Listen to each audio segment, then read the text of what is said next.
Have you ever stopped to think that maybe, just maybe, data has a secret shape?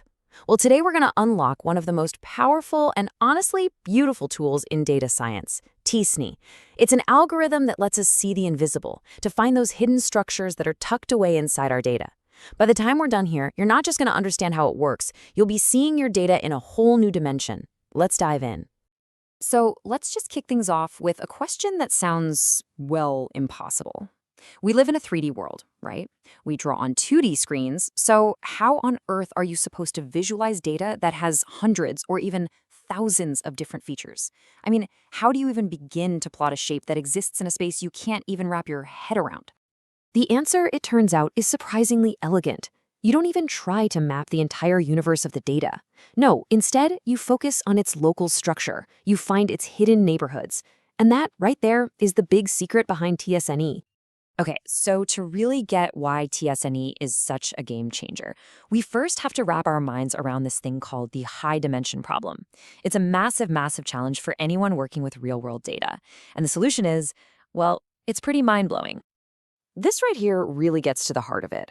Over on the left, you've got simple linear patterns.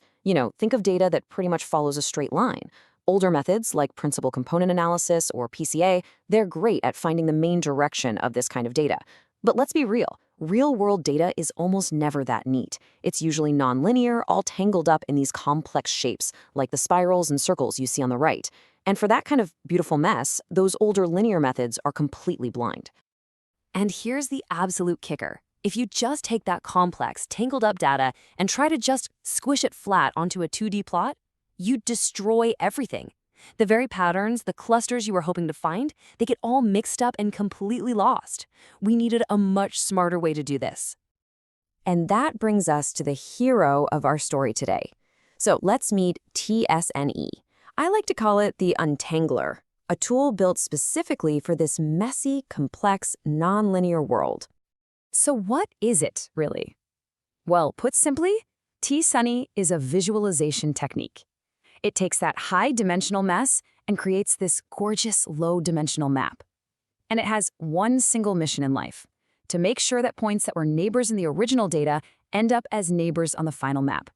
It's all about preserving those local relationships. I absolutely love this analogy. It just clicks, right? Imagine you have a complex, hilly landscape. t-SNE doesn't just come in with a bulldozer and flatten it. No, instead, it carefully redraws that landscape on a 2D map, making sure that two mountains that were right next to each other in 3D are still neighbors on the paper. It preserves the local geography of the data. So how does it actually pull this off? It really can feel like magic, but it's just a very, very clever algorithm. So let's pull back the curtain and see exactly how this thing works, step by step. It really boils down to 3 key steps. First, way up in that original high-dimensional space, t-SNE figures out who is neighbors with whom. Think of it like it's creating a social network for every single one of your data points. Then, for step 2, it just scatters all those points randomly onto a 2D canvas. And third, this is where the magic happens. It starts nudging them. It just keeps nudging them around over and over again, pulling true neighbors closer together and pushing dissimilar points apart, until that 2D map is a beautiful reflection of the original high-dimensional neighborhoods. And that's actually what that big, intimidating name means. Stochastic, that just means it uses probability, a bit of randomness. And neighbor embedding, well, that's its whole mission, right? To embed or place the data into a new map while keeping those all-important neighborhoods intact. It's a surprisingly literal name once you break it down.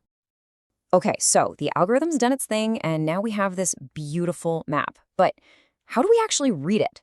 This part is absolutely crucial for getting real insights and, more importantly, not falling into some really common traps. Think of this slide as your user manual. You absolutely do want to look for those distinct clusters. They represent groups of stuff that's truly similar. But here are the big don'ts you have to remember. The empty space between the clusters, it doesn't mean anything precise. A big gap doesn't mean those two groups are twice as far apart as a small gap. And the size of a cluster is also not that meaningful. A dense little cluster can have just as many points as a big spread out one. You gotta focus on the groupings, not the global distances.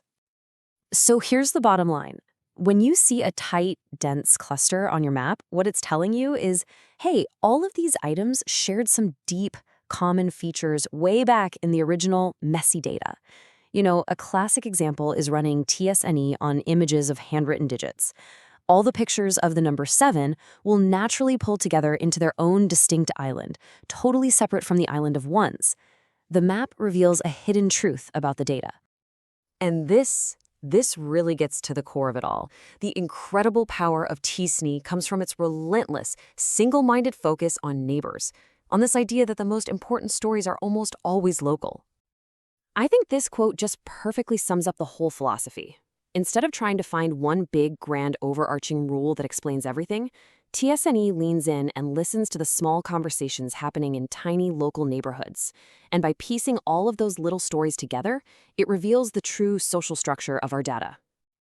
So what's the big takeaway? t-SNE is all about transformation.